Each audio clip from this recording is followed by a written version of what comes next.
sudah keluar, maka mesti dia takbir yang ketiga baru masuk lagi. Nah, ini yang mesti harus difahami bagi orang yang takbirnya seperti yang demikian. Kenapa takbirnya seperti itu? Sedang sakit dia. Itu sakit dia. Namanya kena was-was, penyakit bala, musibah itu. Jangan kita pikir musibah karena hilang motor, itu bukan musibah yang besar. Hilang motor hari ini kita ada duit bisa beli lagi. Hilang motor bukan musibah yang besar itu. Tapi musibah yang besar bagi kita di saat ibadah. Kita diganggu oleh syaitan. Di saat kita ibadah, kita masih ingat kepada yang lainnya. Ini musibah yang besar. Musibah yang besar adalah di saat ibadah kita sempat lupa rakaat. Itu musibah yang besar itu. Di saat kita sholat, ini berapa ya? Saya sholat ini berapa rakaat sudah ini? Ada anak yang duduk di samping, dia ngomong, ibu 5 rakaat sholatnya, ibu 5 rakaat sholatnya. Gimana ini ceritanya? Kalau seandainya sempat anak kita yang ngomong ini, ibu sholat isyanya 5 rakaat sholatnya. Itulah suatu musibah yang besar bagi kita di saat ibadah kita datang was-was. Itu musibah besar. Karena musibah yang akan membawa efek kepada selama-lamanya. Ini yang harus kita hadirkan dalam kehidupan supaya kita semuanya selamat nanti di akhirat. Kemudian selanjutnya, jikalau ragu-ragu seseorang, adakah takbiratul ihram atau tiada? Tadi saya ada takbiratul ihram atau tidak? Ini kan tingkat parah betul ini. Orang ini udah berdiri, apa dia ada takbiratul ihram atau tidak? Bukan lagi sakit itu orang kalau seperti itu. Nah, sempat ragu dia dalam sholat tidak takbiratul ihram. Kan parah itu sakitnya. Kalau secara adat, secara akal yang sehat, kalau dia takbiratul ihram, ada orang yang sudah ada dalam sholat. Tidak ada, secara adat itu tidak ada. Tapi karena dia orang sudah kena penyakit, sudah sakit dia. Sudah 1 rakaat dia sholat, masih ada dia ragu-ragu. Tadi saya ada takbiratul ihram atau tidak ya? Parah itu sakitnya.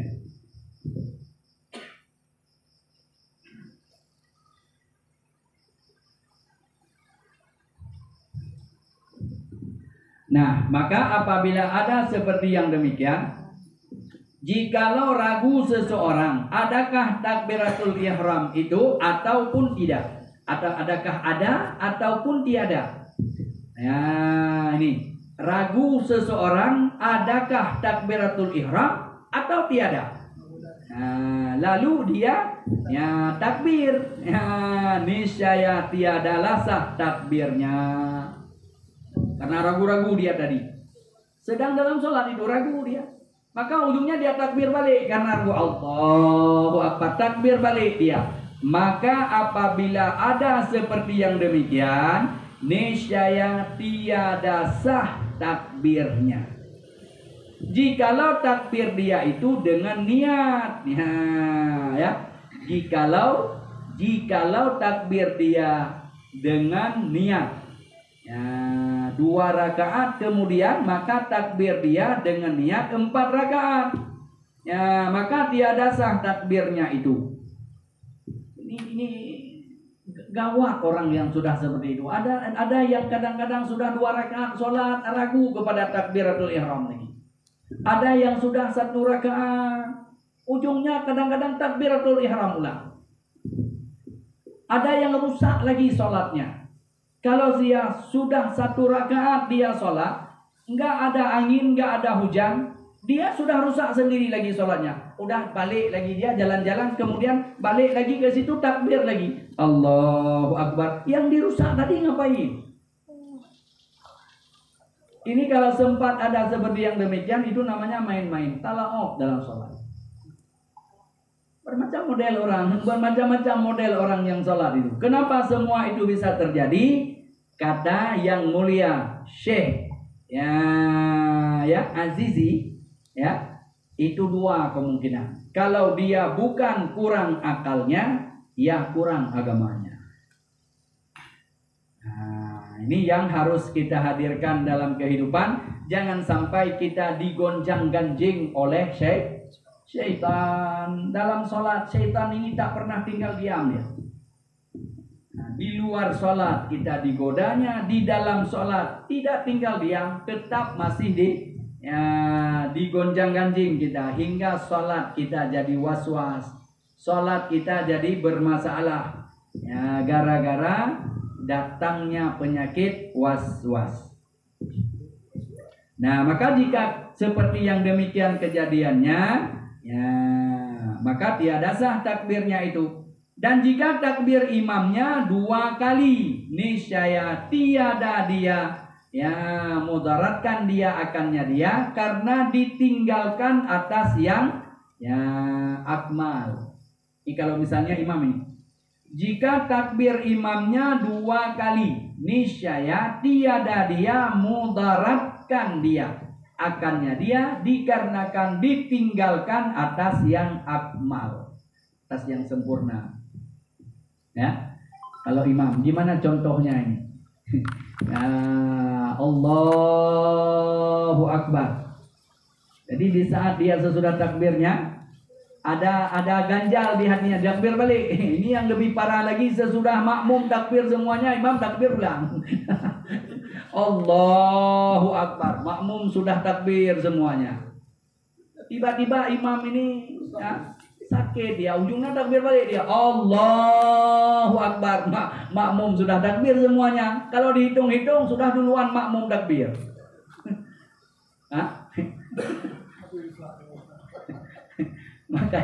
Makanya pilih imam itu bukan yang qari saja. Kita pilih imam mesti yang ada ilmu fikihnya. Setidak-tidaknya fikih ringkas saja, fikih untuk imam dulu.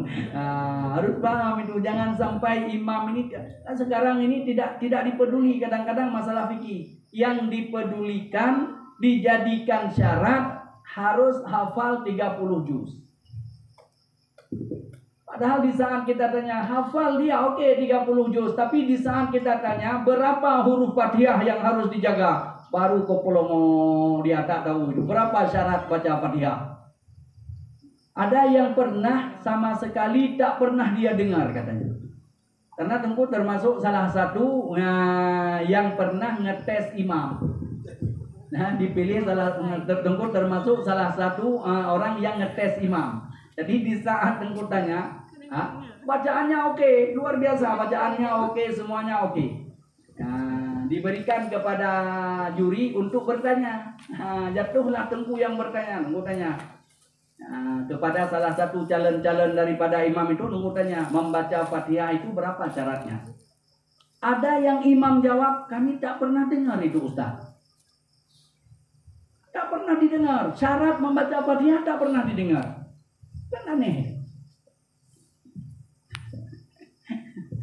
Gimana ini? Gimana menjadi imam sementara syarat membaca Fatihah tak pernah dia dengar? Apa berani dia ngomong seperti itu? Nah, ada yang ngomong udah lupa saya Ustaz. Udah lupa, oke lah. Berarti sudah paham kalau sudah lupa dia. Ini yang jadi masalah, saya tak pernah dengar itu. Ini yang jadi masalahnya. Padahal di saat kita jelaskan syarat membaca Fatihah ada 10 syaratnya. Salah satunya dalam mazhab Imam Syafi'i wajib menjaga hurufnya. Berapa jumlah huruf Fatihah yang harus dijaga? 140 huruf.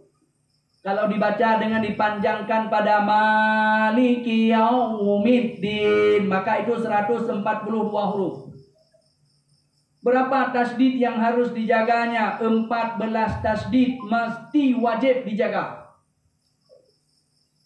Di saat kita bahas seperti itu, ini baru pertama saya dengarnya.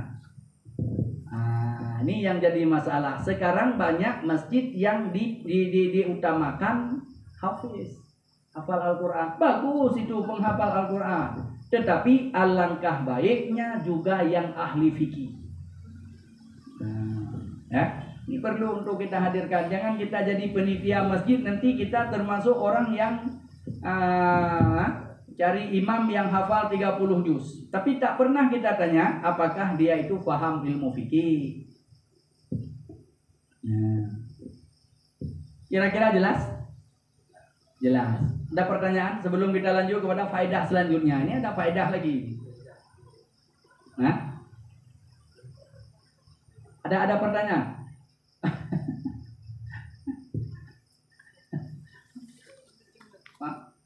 Enggak ada pertanyaan, Bu Tri?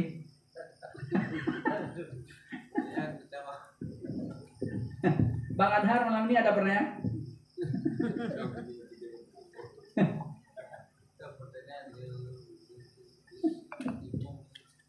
Kan kebiasaan. Boprek kalau yang mau dulu. Ya, Bang Waji. Waktu takbiran Allahu Akbar, akbarnya baru hati merawi-rawi. Ketika kunci ke mana? Yang kemana dia dah ini? Ada cowok tu, cowok.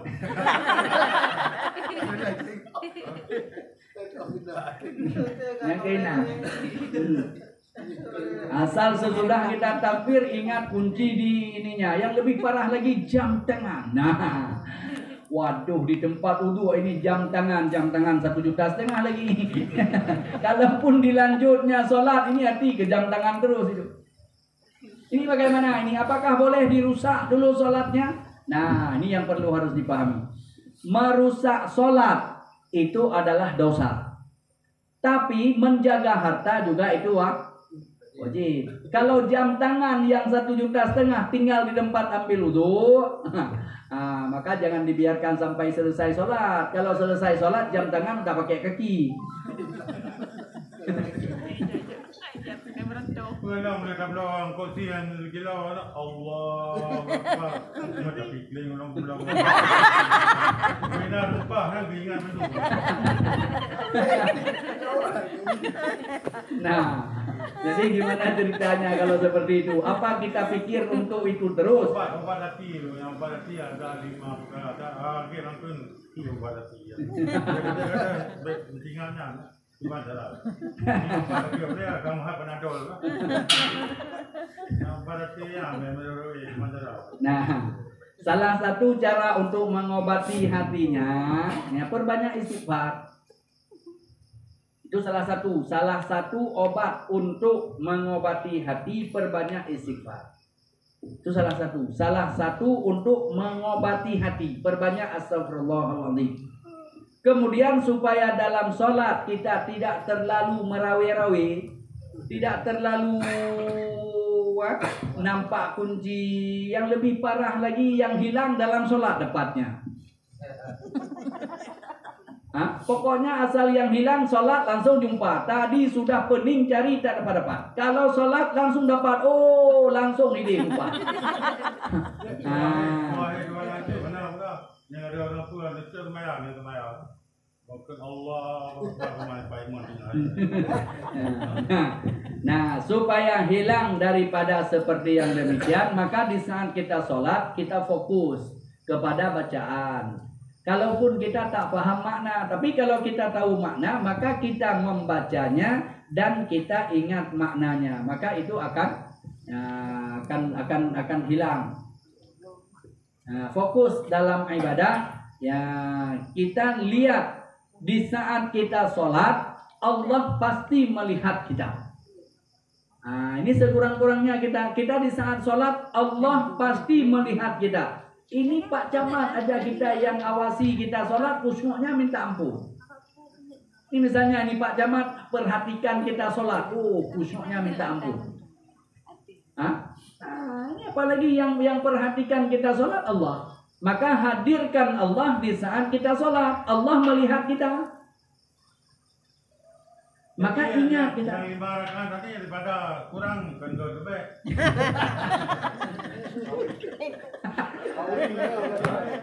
Daripada 3 rakaat setengah. Ya ada itu 3 rakaat setengah. Kalau seandainya dia ragu-ragu, ini berapa rakaat sudah saya sholat? 3, 4, 3, 4. Maka wajib ambil 3. Karena yang paling kurang itu adalah 3. Maka tidak boleh langsung jadi 4.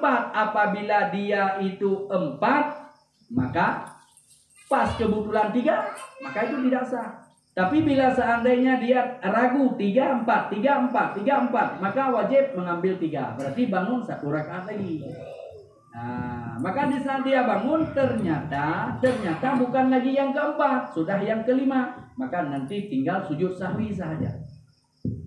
Yang jadi masbuk dan parakaan salah Isya. Jadi 3 rakaat tahu. Saya ingat dia masih masbuk. 3 rakaat untuk dalam ikut imam. Jadi yang 1 rakaat lagi. Nah, kalau seandainya dia tidak ingat sama sekali maka sah. Tapi bila seandainya dia ingat, tadi saya kan masbuk. Nah, maka apabila dia sudah lama salamnya, maka dia wajib ulang dari awal sholatnya. Kalau sudah lama salam, udah salam, udah ngopi-ngopi, baru ingat dia. Maka tetap wajib ulang sholat dia. Tadi kan saya datangnya imam sudah 1 rakaat, jadi kok saya salam lagi bersama dengan imam? Sudah ngopi 2 gelas, baru ingat. Kenang bijak kopi lagi kan? Nambah bijak kopi lah kan?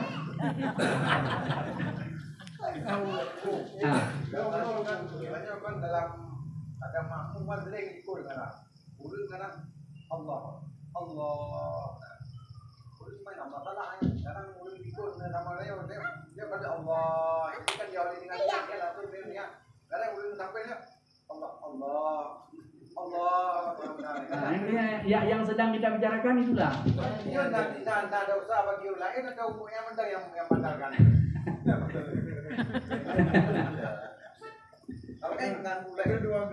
Nah, bila seandainya kita sholat mengganggu orang lain, maka sholat kita tetap sah. Tapi di dalam kita sholat yang sah itu, maka kita ada dosa, orang lain tak nyaman dengan gara-gara kita.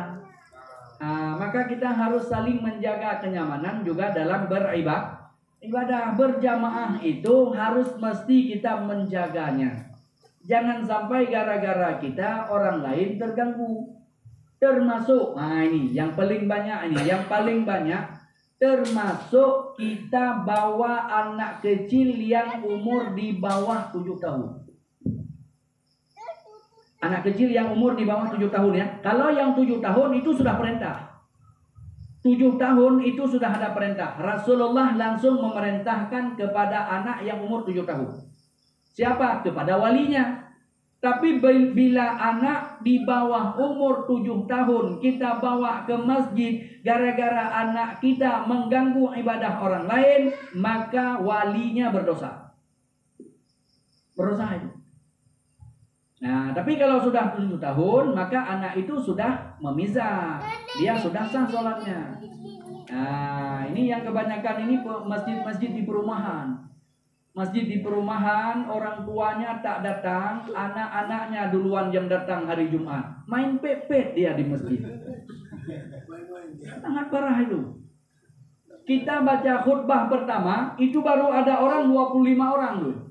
Yang laki-laki yang sudah gede-gede itu, yang jadi ayah-ayahnya itu, baru 25 orang, yang banyak anak kecil.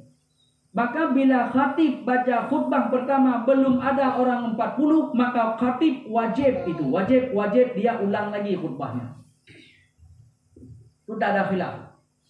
Tapi menyangkut dengan perkara-perkara ulang khutbah yang seperti yang kita bahas, ulang khutbahnya, itu ada pembahasan para ulama termasuk Imam An-Nawawi. Nah, pembahasannya walau nanti ada pembahasan di luar daripada pembahasan itu lagi kan. Nah, kalau di Aceh kalau tak ulang khutbahnya siap-siap dan bekal. Baru tertren cong mimbar langsung UE dah. Nah, di sini banyak itu yang kejadiannya itu. Khatib membaca khutbah itu jamaah belum ada 40 orang. Nah, itu akan jadi masalah. Jadi masalah itu. Ya. Ya, Mas. Allah Akbar yang pertama, tak kedua Allah mengucapkan yang pertama. Ya. Ini gimana Pak? Dengar itu lewat. Makanya yang disebut coba di luar tuh lihat. Qauluhu, ya, jika ya mengkasatkan dia keluar daripada sembahyang, ini yang dahulu takbir pertamanya, maka muradnya takbir yang keduanya itu adalah merupakan serta dengan niat seperti yang pertama.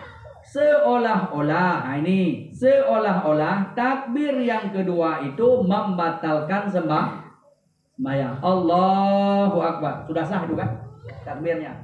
Jadi timbul dalam hatinya ragu-ragu, ujungnya takbir balik dia, Allahu Akbar. Berarti dia takbir yang kedua dengan niat, berarti takbir pertama tadi tidak sah kan? Padahal takbir pertama sudah sah, maka takbir yang kedua itu adalah mengeluarkan dia dari sholat. Nah, harus takbir yang ketiga baru sah. Karena bila yang kedua itu langsung di ACC-nya, maka sholatnya tidak sah. Karena yang pertama tadi dia sudah sah, tapi karena ada was-was dalam hatinya, yang ujungnya dia takbir balik yang kedua. Maka apabila takbir yang keduanya, maka di saat dia takbir itu seolah-olah takbir yang kedua ini untuk membatalkan sholatnya, membatalkan takbir yang pertamanya. Maka di saat dia membatalkan takbir yang pertama, maka batallah sembahyangnya. Nyatalah tiada ya, yang telah sah sholat takbir yang pertama udah dibatalkan dengan takbir yang kedua. Nah, maka takbir yang pertama tadi sudah gugur takbir yang pertama dengan sebab dia takbir yang kedua. Maka mesti dia harus takbir yang ketiga atau yang ganjil.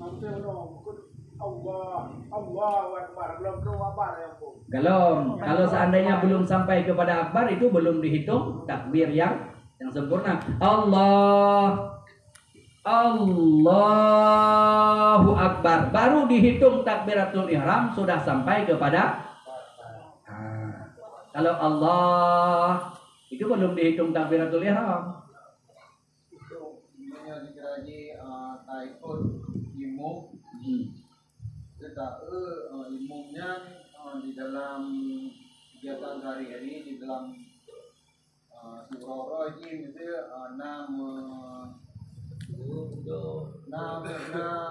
membebe wahabin. Kan jadi nanti di anak lain itu molo. Ya. Yang teman itu bawa sama dia. Jadi yasinan nggak ditentang. Nah, kalau seandainya kita meyakini dia tidak membaca bismillah, maka kita tidak sah ikut dia. Kita meyakini karena mereka rata-rata tidak membaca bismillah. Nah, langsung alhamdulillahirabbil alamin. Kalau kita meyakini dia tidak membaca bismillah, maka tidak sah. Salat kita mengikuti dia tidak sah. Tapi kalau seandainya kita tidak pernah dengar apakah dia itu ada baca bismillahnya atau tidak, maka sudah kita ikuti, maka baik sangka saja. Baik sangka saja, sah. Tapi kalau seandainya nyata bahwa dia tak baca bismillah, maka makmum yang meyakini imamnya tidak sah sholat, maka makmum tidak sah.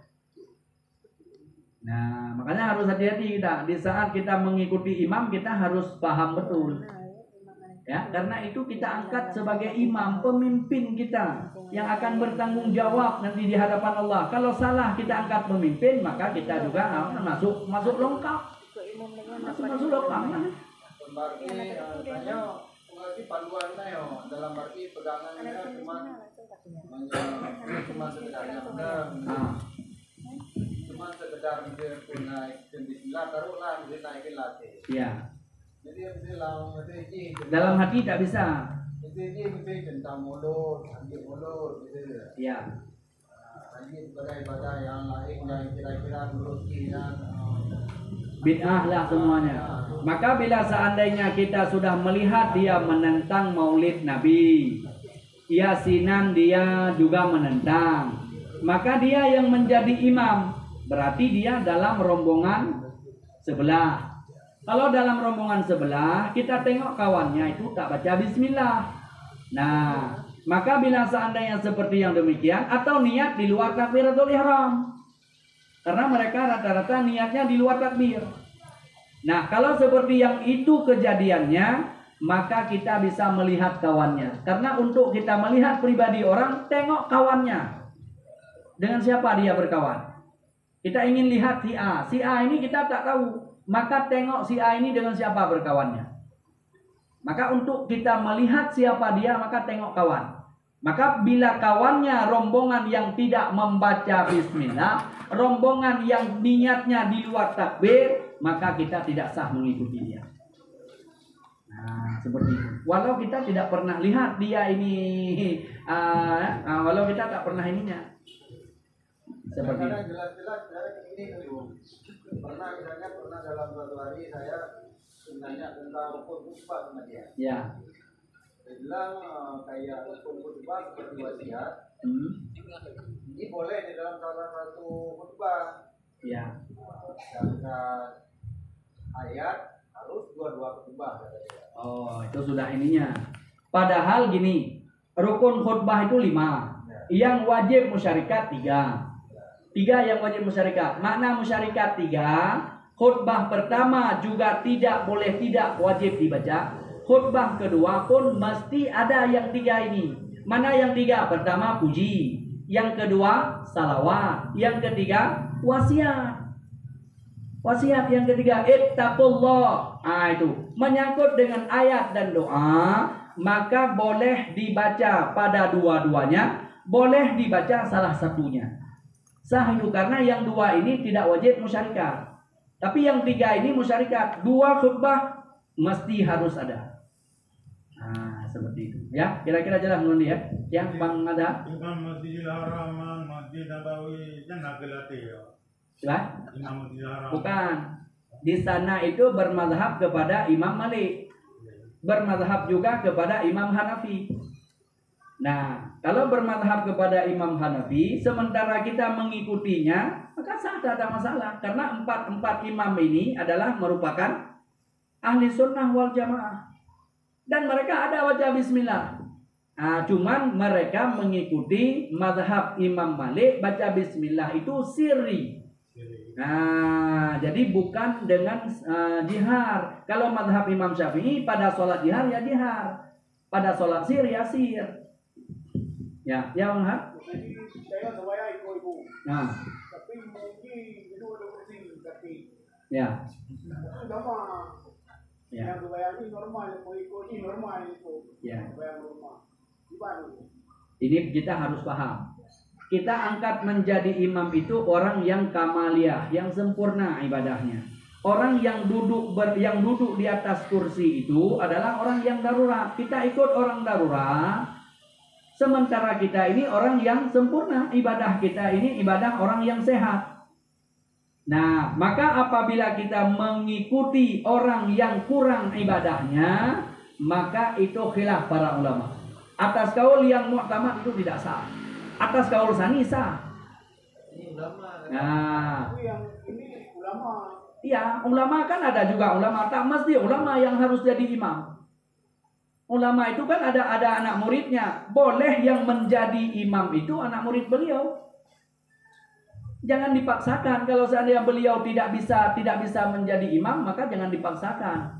Nah, kalau seandainya kita ikut juga karena mengambil berkah, beliau yang menjadi imam, sah kita ikut karena ada pendapat yang kedua. Sah kita ikut, ada masalah. Cuma atas kaul yang mu'tamad, ya apa salahnya kita mengikuti yang sempurna ibadahnya. Jangan sujudnya isyarah, rukunya isyarah. Masih ada kok yang sempurna ibadahnya itu. Kira-kira jelas ya? Jelas insyaallah. Ya Imam Malik kan Imam Maliki. Imam Maliki. Ya. Imam Hambali, Imam Hanafi, Imam Maliki, Imam Syafi'i, Imam Hambali. Baru Malik Mamun itu. Ya, insyaallah. Wallahu a'lam bissawab wa ilaihil marji' wal ma'ab. Insyaallah doa kita sama-sama kita minta kepada Tengku Muhammad Amin.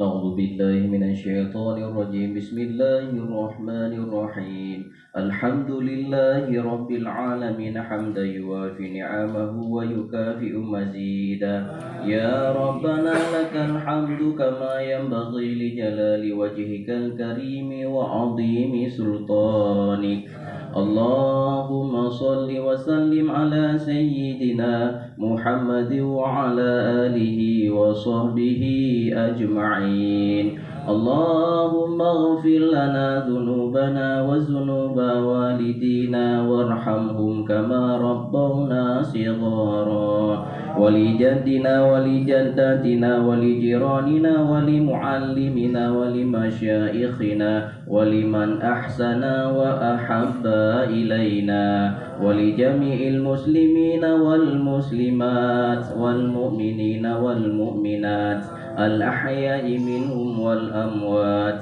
وتابع بيننا وبينهم بالخيرات رب اغفر وارحم وأنت خير الراحمين اللهم اجعل آخر كلامنا عند انتهاء آجالنا قول لا إله إلا الله اللهم عافنا من كل بلاء الدنيا والآخرة وفتنتهما برحمتك يا أرحم الراحمين اللهم اجعل وأوصل ثواب ما قرأناه من صمدياتنا وتهليمه وأصوله وفروعه يا رب العالمين اللهم اجعل وأوصل ثواب ما قرأناه من صمدياتنا وتهليلاتنا إلى أرواح أهل هذا المجلس وأنت أعلم باسمهم وأصولهم وفروعهم يا رب العالمين اللهم إنا قد استرينا روحهم بثواب ما قرأناهم من كلامك العزيز من قل هو الله أحد ولا إله إلا الله اجعل اللهم بمحض فضلك وجودك وكرمك ثواب ذلك عتقا وفكاكا ونجاة وسترا من النار لهم واغفر اللهم لنا ولهم ولمشايخنا ولمشايخهم ولسائر القرابة والإخوان واشملنا بالعفو والغفران والفضل والإحسان يا كريم يا رحمن يا أرحم الراحمين اللهم اغفر لهم وارحمهم وعافه واعف عنهم اللهم لا تحرمنا أجرهم ولا تفتنا بعدهم واغفر لنا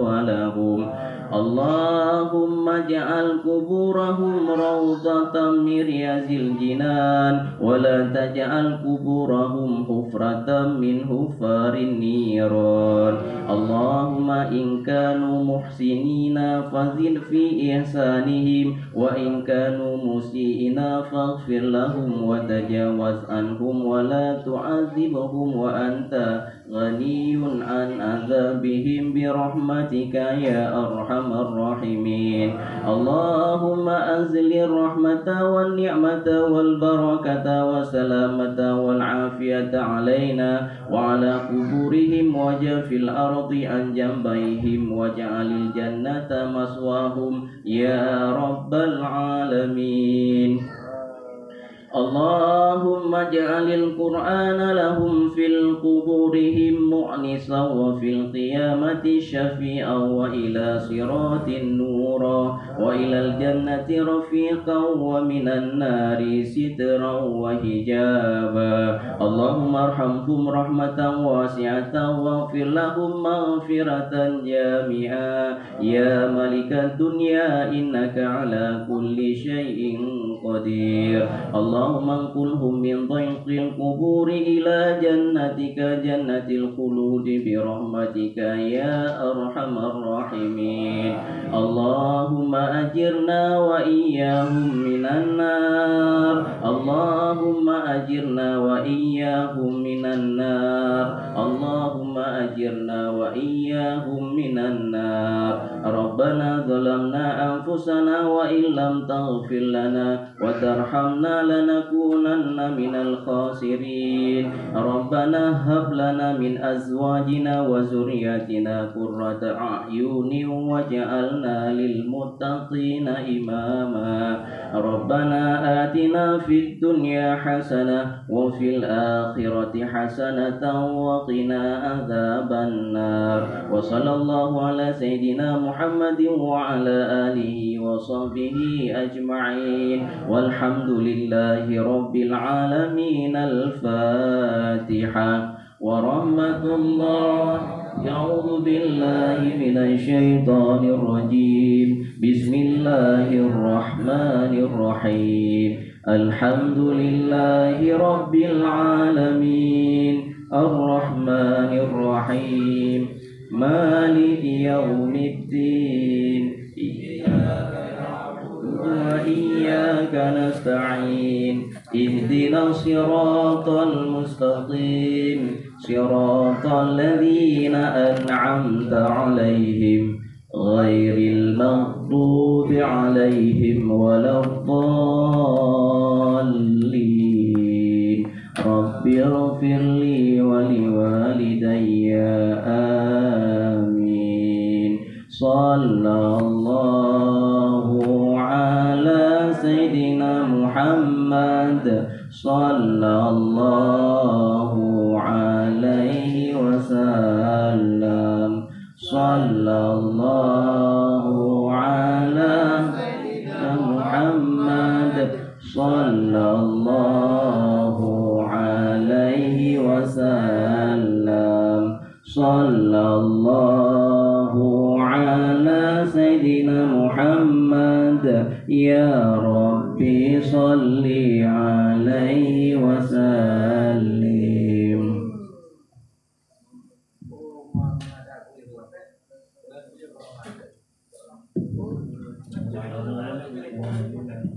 Alhamdulillah. Terima kasih atas segala perhatian. Mohon maaf atas segala kekurangan. Usikum wa nafsi bitaqwallah. Wassalamualaikum warahmatullahi wabarakatuh. Waalaikumsalam warahmatullahi wabarakatuh.